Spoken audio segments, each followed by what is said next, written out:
Hi, everybody. How are you? So, my name is Uniris Estevez, and I am happy to be here with you today. Today's purpose is a little bit different than what you're used to seeing, and it's because I have special news to share with you. I'm not coming to you for any workouts or any nutrition tips, or I'm coming to you from from a transformational perspective, if you want to call it that. And it's almost like to give you a background story of who Uniris is today and how I can serve you better. As you all know, hi guys, thank you so much for joining in. I'm excited to share with you what I've been working on for, I would say, about 6 months now. And today I got the green light to say, go for it and do it. So I'm going to start off by saying hi. I'm going to focus on what I have to say first because then I'll get confused. So you know how sometimes you hear a lot of things from people that say, oh, you know, you're good at blank and you do this well and you're so this or you're so charismatic and why don't you do the talking? And you look at yourself and you're like, me, I don't really have much to say. Like, no, let somebody else take the lead or let somebody else do that part. But the more you put yourself out there, the more things happen, right? So growing up, I was pretty shy. I was a middle child and I wasn't really outspoken. I wasn't outgoing at all. I was actually very scared about everything in life. And I was very protected by my parents who have loved on me. And my family has always been very protective over me.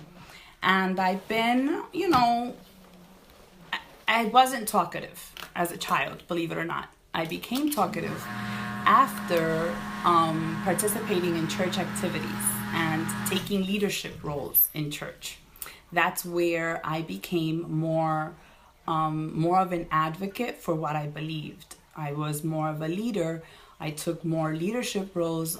As a matter of fact, I would see a need and I would step right in and say, I'm here, I'm ready to do that.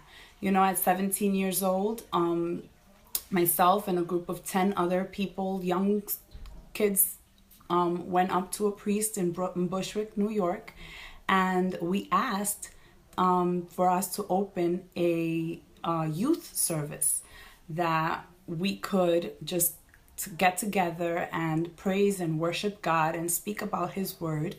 And we did that in St. Martin of Tours.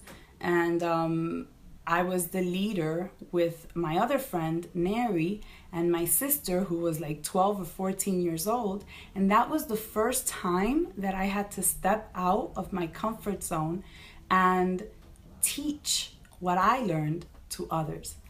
And so I knew then that God had a purpose for my life. I just didn't know the definition or how it was going to unfold, right? So in my heart, I've always felt the need to teach. And as a matter of fact, I went to school. I became a teacher. I graduated with a master's program on bilingual education, and I am able to teach from kindergarten all the way to 12th grade.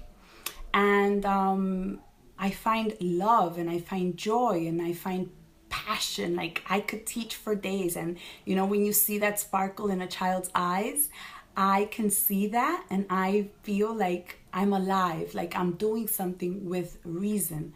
And those are the things that inspire me to be better, to do more, right? To know that my life can be a beacon of light for somebody else, especially for kids, right?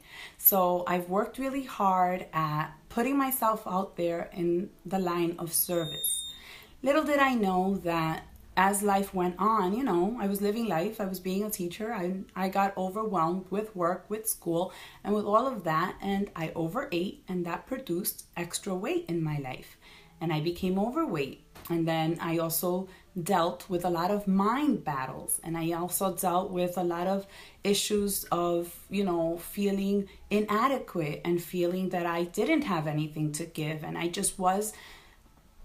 guess I was meant to be a teacher for the rest of my life because that's all I did. That was my first and only job. I only worked, well, no. The matter of fact is, when I was 19 or 20, I was a companion to an elderly woman who lived by Queens College, and she owned a cat. And I only lasted in that job a few hours. The reason why, because I have a phobia against cats. If you ever have a cat in your profile, I won't ever message you or have a conversation with you because I cannot look at cats. I have a phobia against them. So when this woman, I was paid to be her companion and to be in her house, and it was good for me as a student because I could read and do my homework there and all of that, and I would get paid. But I could not fight the fear of being in the same proximity with a cat. So I quit. So then I went back to my known job, and I went back to teaching, and I went back to my daycare, and I went back to being an assistant teacher. And that's where I lived, like that's where life happened, right? So why am I saying all of this? Because you never should neglect the steps you've taken that have brought you to where you are right now. Because you never know where life is going to lead you. And those are all little stepping stones that have brought me to where I am today. So today I stand before you as Uniris, the mom, the wife. I'm a mom of two with my children. Both have different special needs. One has more of a learning disability. The other one needs more of an attention issue. I've been married for 19 years. And in those 19 years, I've learned very difficult lessons that have to do with marriage and staying through your commitment when life gets hard. I've found my freedom through fitness. And believe it or not, I've also found myself and my purpose in helping other people through those stories that I have been able to overcome. And today, dun, dun, dun, dun. You ready for this? So today I get to announce that I have a website. Yes, I have a website, and it is called www.unirisesteves.com. So now, not only am I only going to say to share with you my journey here on Facebook, on Instagram, and in YouTube, but I'm also going to have a place where I'm now going to use my writing skills, and I'm going to write my blogs. I'm going to share more specific recipes. I'm going to have a place where you can schedule appointments to my mentorship opportunities. So not only if you want to be part of my team, but if you want me to help you, to guide you into the same type of mindset that I've developed through these times, I will be able to support you through that. And now I have my own little home that I can call mine. And I'm excited for that because, when I never thought of myself like that. And I needed now, as time has happened, my team needs a place where they can locate me. My audience wants to have me in different formats. So I'm able to offer that now. And I'm excited. So I'm inviting you. I'm going to put the link in here in a few. I'm inviting you to go into my website. I want you to sign up onto my newsletter. I want you to get the most up-to-date information of things that will be happening with me. Because, I am an open book. I'm also pretty much available for God to use my life in His service. And I have been invited to be a public speaker, and I used to shy away from it, and I used to put it to the side, like I'm not the one you need. Like, call somebody else. But the more life comes at you, the more you understand that it doesn't belong to you anymore. That all of the struggles that I've been through is for me not to keep it to myself. It's for me to share it with other people, because if I can help another soul come out of their own way, then I have accomplished God's mission in my life. And I can go to him and be like, I used the talents you put in my heart, in my soul, and I gave back. And that's the only way we can give back. So you know me, I take notes before I get on here, and I want to share with you some of the things that I've been kind of mulling over and understanding that has brought me to this place, right? So sometimes we know we're meant for more and we want to be something, but we just don't know how to get started or where to begin. And the first thing we have to shut down is our mind. And that's why one of my biggest things, if you notice, every Instagram message in the morning is geared towards being mindfully present, living mindfully abundant. Because if you get to train your mind to think in a healthy, joyous way, you're going to project that, and you're going to not let anything boggle you down and bring you down. You're going to let that be your motivation. You're going to let that be your motivating force, because you acknowledge those things as arrows that are coming against you to defeat you. But if your mind is protected, as I say, like you have a shield over your mind, and you're only allowing yourself to give thoughts to positive things, to things that help you grow as a person, then that's where you find abundance. And you learn to take off and to take away the things that steal that joy from you. So that's one of my biggest pieces, is focusing on mastering the goal of the mind. And that's why in my fitness challenges, I'm constantly speaking to, bringing down our mindset. Because until we do not conquer our thoughts, everything else in our lives will be without balance. So that's one of the things. I understand that in order for other women to believe that it is possible for them, somebody has to take one for the team. Somebody has to go first. Rosa Parks did it for many women. She stood up for something that she was against, and many others followed after her. But she had to take that first step. She had to decide, you know what, I'm done. I don't want to continue with injustice. I'm done, and I'm going to move, and I'm going to make a stance. And sometimes in our families, we, the women, are the ones who have to stand up and say, I don't want to be a statistic. I don't want to allow, my children to just live off of what my older generation had, because that's just the way life is.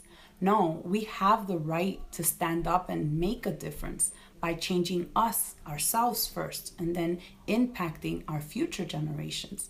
And that's my hope. That's my hope, to be able to empower other women to become the light, the beacon of hope, not only for themselves and for their friends, but for the ones who matter most, which is the generation that's coming behind us. We're living in a world that is so self-centered that it's scary. And it's so scary because you'll notice that they're searching to fill their voids, but they're searching within themselves. And the more they search inside of them, the more empty they become, because you cannot give anything to yourself. You receive from others what you need to survive. That's why we are humans. That's why we were created in tribe-like communities. That's why we are meant to be surrounded by humans and to have the social piece. And that's another thing. I understand that. Maybe as a sociologist, I don't know. But I get the fact that we have to be a people servicing people. And I was listening to something that really stopped me in my tracks. Every morning, I either listen to an audiobook or I listen to a podcast that informs me, that educates me, and that helps me become a better person. And this morning, I was listening to one that made me understand my disappointment with society today, and helps me understand the world we're living in, and the need that we have for more people to be willing to put themselves on the line for others. And the truth of the matter is that there's two ways to live. You're either living to yourself or you're living to service others. And the sad part is that we're living in a selfie world, which lets you know that our world is meant to self-serve. And what ends up happening is people start abusing drugs, people start abusing alcohol, food, people start self-abusing themselves, mistreating themselves by using bullying, and they are so unsatisfied with their lives that they go ahead and they make other people's lives unhappy because they cannot fulfill themselves. They cannot fulfill their own voids. So therefore, they self-destruct. They go ahead, and in the end of times, those are the people who end up committing suicide. Those are the people who end up, homeless, alone, because they kept it all to themselves. And it's sad when you start to look at it, how their ego is filled when they are being highlighted or they are being put up into a different pedestal. Whereas if you look at others that take life of service and they live because they understand that their life doesn't belong to them, they almost live because they know that their life is to serve other people, whether that is through monetary gains, whether that is through knowledge or through time. You're here on earth for a purpose and with a purpose. So until you're not doing one of those things, you're not being satisfied. You're running on empty. You're not looking, you're running around in circles like the people of Israel. You're looking for what is right there in your nose. But because, here's the trick, the idea to serve other people comes wrapped in something that we don't recognize and that we push back because it looks like work. It looks like work and we diffuse it. We don't want it, because if we're going to service other people, the first thing we need to do is become humble. If we're going to service other people, that means we're going to give without expecting to receive. If we're going to give to other people our service, our time, our effort, our money, that means we're going to become vulnerable. And when we become vulnerable, that means we're working. That means we're taking off those things that don't allow us to give and to become better humans. So what am I doing here? My goal is not to become rich for the love of being rich. I want to one day be financially free so that I can be able to support poor people and give them pencils in schools, build communities, help women become free so that they can help their families also have a freedom. You know how good it feels when I know that my team members are collaborating, they're contributing to the income of their households. You know how good it makes me feel to know that they don't have to go out there and pay for a babysitter because they can work from home and be present for the ones who really matter. You know how good it makes me feel to know that other women are taking control of their health and they're teaching other people to do the same. So that means we're impacting our community, we're impacting the world we live in, and we're not just living for ourselves. That's what inspires me. That's what moves me. And you'll see on the website, this is my quote, and it made me cry. And when you get married and you try the wedding dress, this quote made me cry, and I knew it was mine to keep forever. And it basically means that it takes a village to raise a child and a tribe to change your life. And I don't want you to do it together. And I don't want you to do it alone. I want us to do it together. And that's why I'm excited about these new projects that are happening. I'm excited of what's to come because, as my sister and I constantly say, we're coaches on wheels. We go where the need is at. We do what needs to be done. We see the need, we step up. Maybe we're looked upon as too positive. Maybe we're talked upon as like we're different. And that's okay. I'd rather be different than be surrounded by the same old bullshit that this world has to offer. I'd rather stand out and say, you know what? At least she has hope. At least there's no negativity out of her. At least she's not gossiping about somebody else. At least she's doing something to impact her community. I've stepped away from conversations that do not edify me because I no longer need to fulfill my life by diminishing the lives of others. I've learned to stay quiet when I have nothing good to say. And that bothers people.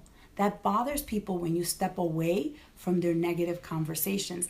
I don't join in pity parties. You know why? Because I've had to smell dirt. I've had to smell the ground. You know when you fall on your face flat down and you feel like the weight of the world is on top of you and you don't know how on earth you're going to get up?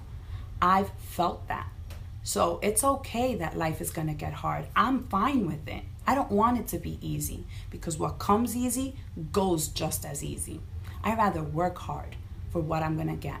And I'd rather teach the women who are going to be by my side to work hard for what they want in life because we do not want what's free.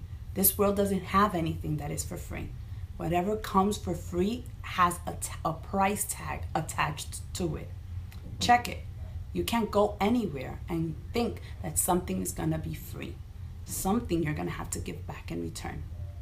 So let's not sugarcoat things. Let's not live in denial. I used to think that in order to please people, I had to sugarcoat things. I had to put things in a beautiful pedestal so that they can appreciate it and accept it.